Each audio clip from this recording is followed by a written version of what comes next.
맥락 시간으로 이어가 보도록 하겠습니다. 오늘도 각 산업을 대표하는 전문가를 모시고 그 산업에 대한 투자의 맥을 짚어보는 시간으로 이어가 보도록 하겠습니다.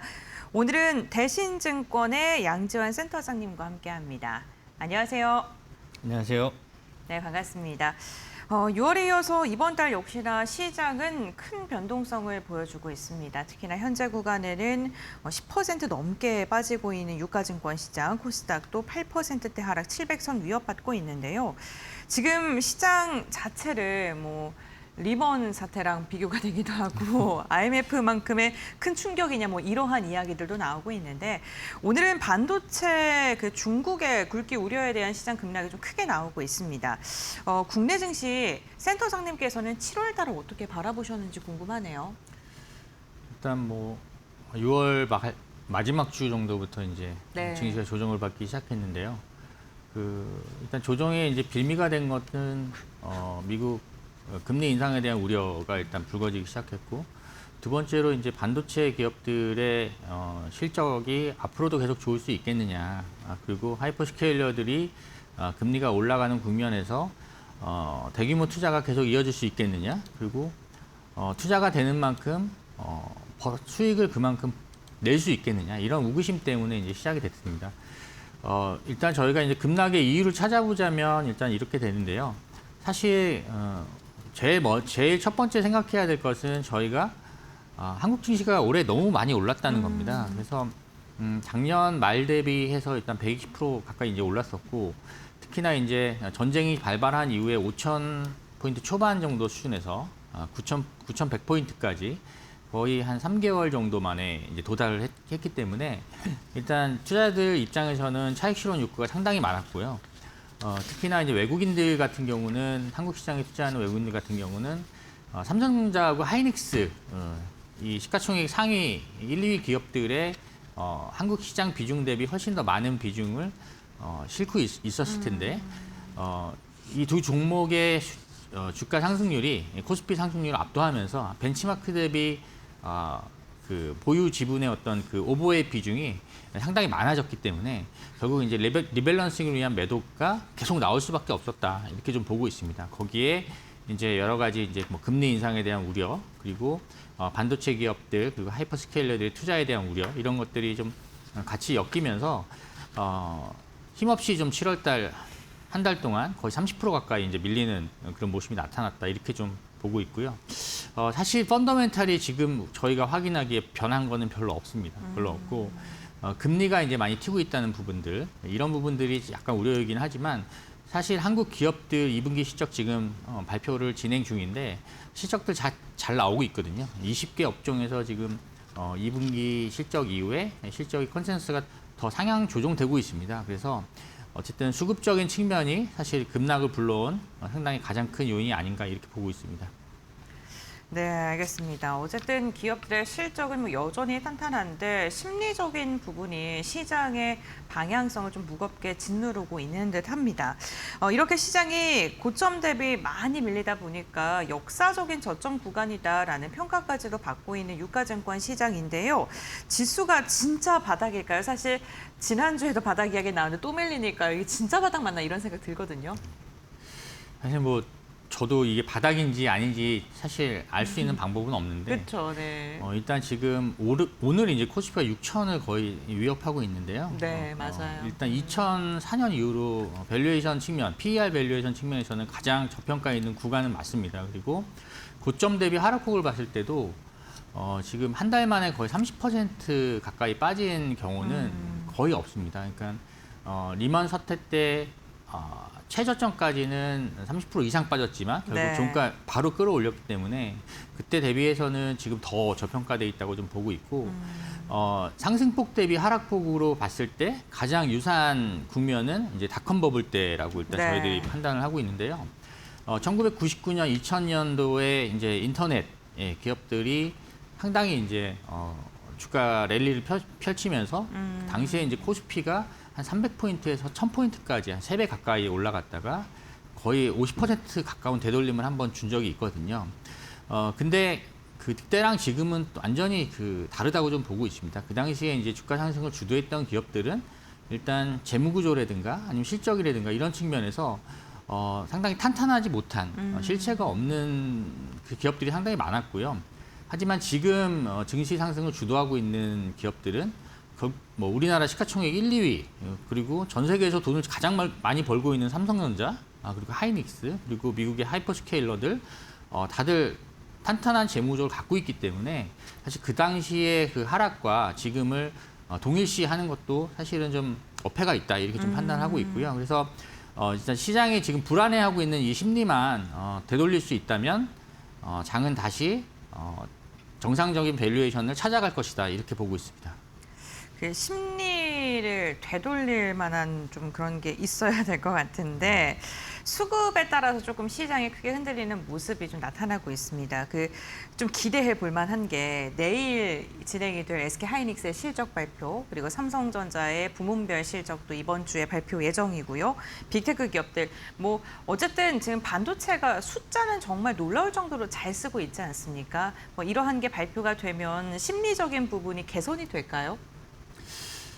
이제 투자자들이 어떻게 받아들이냐에 따라 다르겠지만 네. 어쨌든 뭐 내일하고 내일 모레 있을 하이닉스 삼성전자 실적 발표에서 LTA 구조에 대한 그리고 계약에 대한 좀 상세한 좀 설명들이 좀 뒷받침되고 하반기 그리고 내년 반도체 업황에 대한 회사들의 그 전망들 뭐 굳건할 것이다라는 이런 전망들이 좀 뒷받침되고 이어서 나오는 이제 미국 하이퍼스케일러들의 빅테크들의 그 실적 발표에서 투자가 줄어들지 않을 것이다. 이런 확신이 좀 나올 수 있다면은 뭐 증시 되돌림도 나올 수 있다고 좀 보고 있고요. 어쨌든 지금은 이제 뭐 사실 창신 반도체 상장하고 그다음에 뭐 DUV 장비 개발 그것 때문에 사실 오늘 반도체가 급락을 했거든요. 어제 미국 시장에서 반도체 장비줄도 많이 빠졌지만 사실 지금 걱정할 뉴스들이 아니거든요. 근데 너무 시장이 민감하게 앞으로 한참 뒤에 일어날 일을 지금 가격에 반영하고 있다 이렇게 좀 보고 있습니다. 네, 알겠습니다. 지금 저희가 좀 얘기를 하는 동안 시장의 낙폭이 더 커져서요. 장중에 지금 6,000포인트 무너지는 모습까지도 확인이 된 상황입니다. 삼성전자, 하이닉스의 실적 발표 이후에 우리 증시의 방향성 바닥 딛고 반등할 수 있을 좀 지켜봐야 될 것 같고요. 6월 말에 금리에 대한 이야기가 나오면서 시장이 좀 불안감이 가중되기 시작했다라고 말씀을 해주셨는데 이번 주에 FOMC와 관련된 이슈도 좀 예정이 되어 있는 상황이거든요. 외국인이 오늘도 4조 6천억 원 가량 팔고 있습니다. 외국인 수급 돌아올 수 있을지 FOMC 쪽은 어떻게 바라보고 계실까요?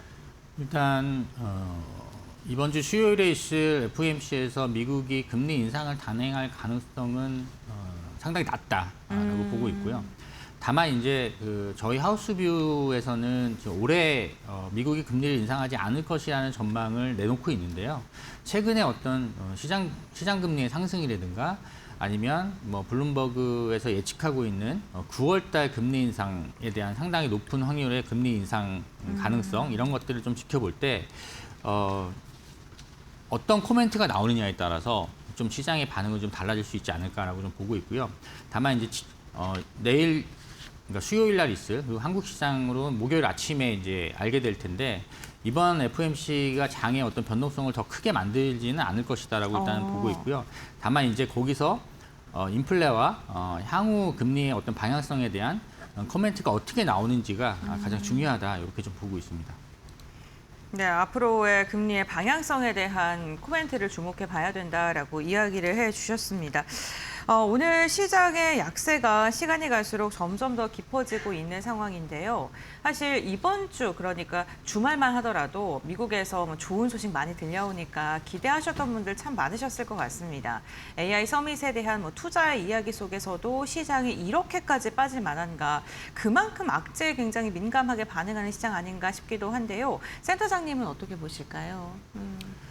일단 뭐 체력이 많이 빠진 것 같습니다. 그러니까 네.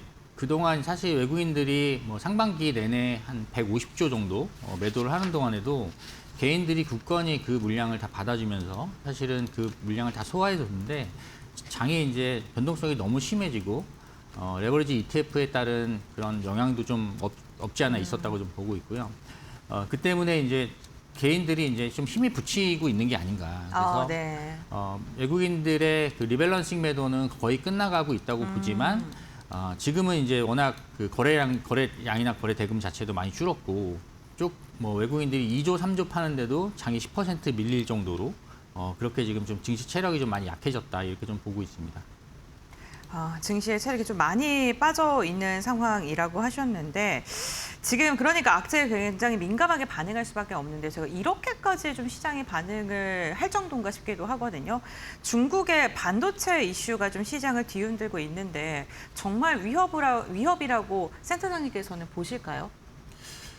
저는 네. 두 가지 어제 오늘 그 반도체주의 하락에 대해서 이제 두 가지 사유가 있다고 좀 보는데요. 네. 상신 반도체가 상장하면서 어쨌든 그쪽에 상신 반도체를 사기 위한 뭐 수급이 빠져나갔다 이런 설도 있고 두 번째로 이제 DUV 장비 개발에 따라서 중국이 앞으로 반도체 쪽에 증설을 할 때 사실 증설을 하고 싶어도 장비의 병목 때문에 마음대로 증설을 하지 못한다. 그래서 네, 맞습니다. 좀 오래 걸릴 것이라고 봤는데 중국의 장비 업체들이 DUV 장비까지 개발하게 되면 증설이 훨씬 더 빨라지면서 물론 이제 범용 D램 쪽에 한해서 좀 국한되겠지만 그러면서 이제 사실 국내 이제 반도체 업종 반도체 기업들도 타격을 받을 수 있다 이렇게 좀 약 우려를 하고 있는 것 같습니다. 근데 일단 저는 상신 반도체의 시가총액이 어제 뭐 한 700조 정도 네. 된 걸로 좀 알고 있는데 사실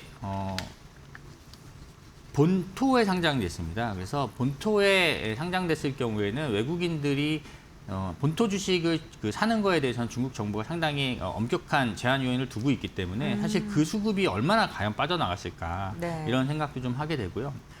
DUV 장비 개발을 하고 있지만 사실 상용 뭐 내년에 올해 5대, 내년에 네. 20대 이 정도 이제 그 가이던스가 나온 것 같은데 사실 ASML 생산하고 있는 연간 생산대수 한 130대 정도 되거든요. 그래서 거기에 아직 한참 못 미치고 그다음에 이제 이게 양산이 돼서 그 반도체 그 라인에 깔렸을 때 과연 어느 정도 수율로 어느 정도 효과를 낼 수 있을지도 상당히 좀 지켜봐야 된다.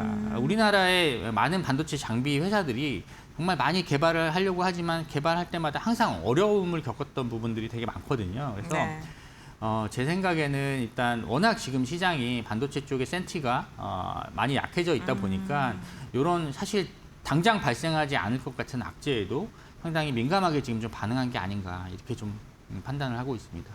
네, 국내 증시뿐만 아니라 이제 국내 네. 증시 여파가 일본까지 퍼지고 있지 맞습니다. 않습니까? 네. 키옥시아 같은 경우에는 현재 무려 18%가량 급락세가 나오고 있는데 이러한 반도체 급락의 여파가 점점 더 세계적으로 확산되는 게 좀 악순환의 반복이 되지 않을까 걱정하고 계시는 분들도 계시거든요. 센터장님께서는 이 부분은 어떻게 바라보세요?